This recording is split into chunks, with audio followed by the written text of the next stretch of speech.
Alright, so Sacher here, doing another video article for you.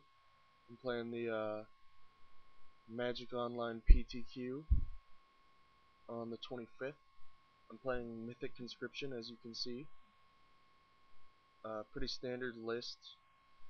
I'm playing 4 Warmonk and 3 Baneslayer instead of the other way around. I think Warmonk fits your curve better. Turn 2 Warmonk is like really good in a lot of matchups, and I think it better suits your explosive draws. I wanted to play a third Gideon, or a third Elspeth rather, but I couldn't in time, so I just jammed a Gideon main over the third Elspeth.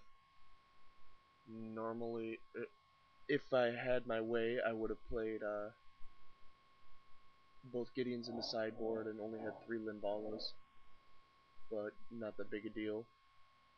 The sideboard is kind of randomly pieced together. I've never played this deck before. Round 1 was my first match with it, so I didn't know what the sideboard was really supposed to look like, so I just picked a bunch of good cards. It seemed good in all the important matchups, and hoped that it worked out, which is obviously a horrible plan, and you should not use that as a tournament strategy, but what can you do?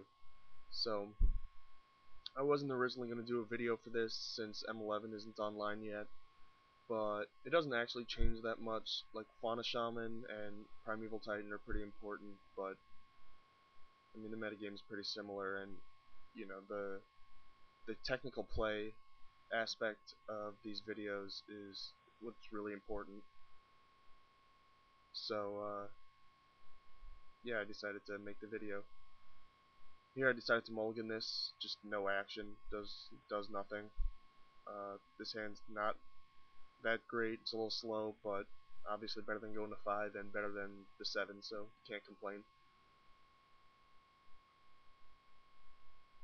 I play the Forest there because your fetches get more value from like Lotus Cobra or brainstorming with Jason and shuffling away bad cards, so keeping your fetches in hand is important.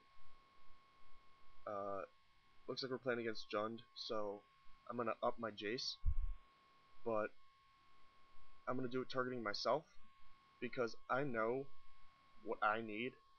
I know what cards are good for me and what cards aren't, and I don't necessarily know that for him yet. I don't know if he kept a 2-lander or if he has 5 lands, or so I can't make an informed decision on what I would do if I saw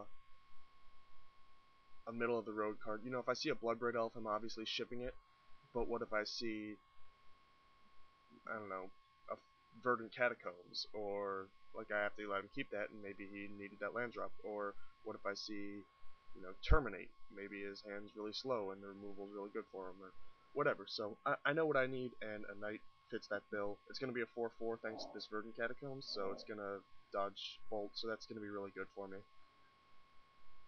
He Lightnings me here, so obviously I just hold on to Gideon, and he redirects the damage to Jace, bringing its loyalty to 2. So I up it again targeting myself for the same reasons as last turn, and I see a Bird of Paradise, which is obviously dead card, so I just ship that to the bottom and cast my 4/4 Knight.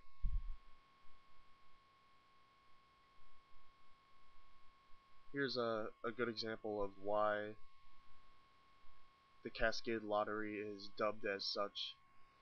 Bloodbraid Elf, like, if he hits a removal spell here for my Knight, then I'm actually on the back foot, and, I'm actually in kind of a scary position. But if he hits just any creature, like a Leech or a Thrinax, then, or, Borderland Ranger or whatever crazy creatures people are playing these days, then I'm loving my spot. Then I'm like really ahead. So it's like, 50-50 shot. I could be super behind or super ahead, depending on if it's a removal spell or a creature. And sure enough, he hits a creature, so I like my spot. Brainstorm there revealed, sorry, I kind of skipped over it. It was Sajiri's Step, the Sovereigns and the Verdant Catacombs, and then Elspeth and Gideon. And I put the Sacher step first, obviously, because I want that card in my deck and not in my hand or in play. And then next I put a Sovereign on top. The reason I did that is because this turn I'm going to cast Elspeth no matter what. So I can hold this fetch without shuffling away either the Sovereigns or the Gideon, whichever I put back. And that means that I can protect the Sovereigns from Blightning. So like, if he Blightnings me next turn, I would rather throw away the Gideon and then draw the Sovereigns, so I left the Sovereigns safe on top of my deck. I also could just cast Sovereigns this turn off of the Knight, but the Knight protecting itself with Sacher steps like really important, and I would have to shuffle away one of the good cards to do that, so I'm better off just playing a Planeswalker, and I choose to play Elspeth. Here he makes a really weird attack. He bashes Jace with both his creatures. Obviously I just eat the Bloodbraid Elf and chunk the Thrinax. I'm not sure what he was trying to accomplish with this attack. At first I thought maybe he had a bolt, but later his play kind of goes against that. And earlier he would have bolted my bird when he had a chance, and even if he had just drawn it, then like why was he playing? You know, why would he attack still? So I mean, at first I thought he wanted me to activate my Knight when it had 3 damage on it, and then he could bolt it.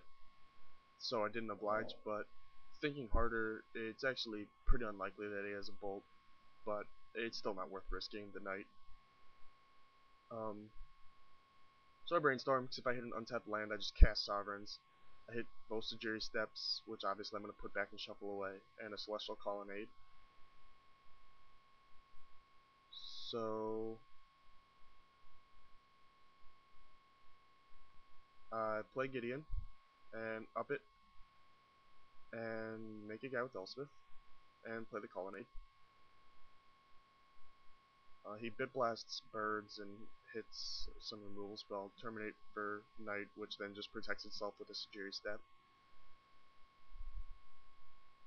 And yeah, it's pretty much over at this point. I have 3 Planeswalkers active. He had to deal with the Knight, which he did, but you know, he's just super far behind.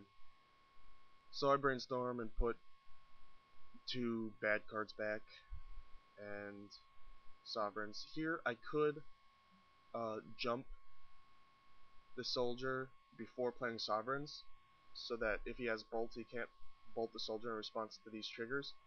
But at this point, I thought back and realized that it's probably unlikely that he had a Bolt, and if he doesn't have a Bolt, then all I'm doing is turning on, or making a Terminate make me waste an Elspeth jump, or an Elspeth activation with a jump, but instead I'd rather make a guy. So I do, and activate Gideon, and that's the game. So momentarily I'll bring you game 2.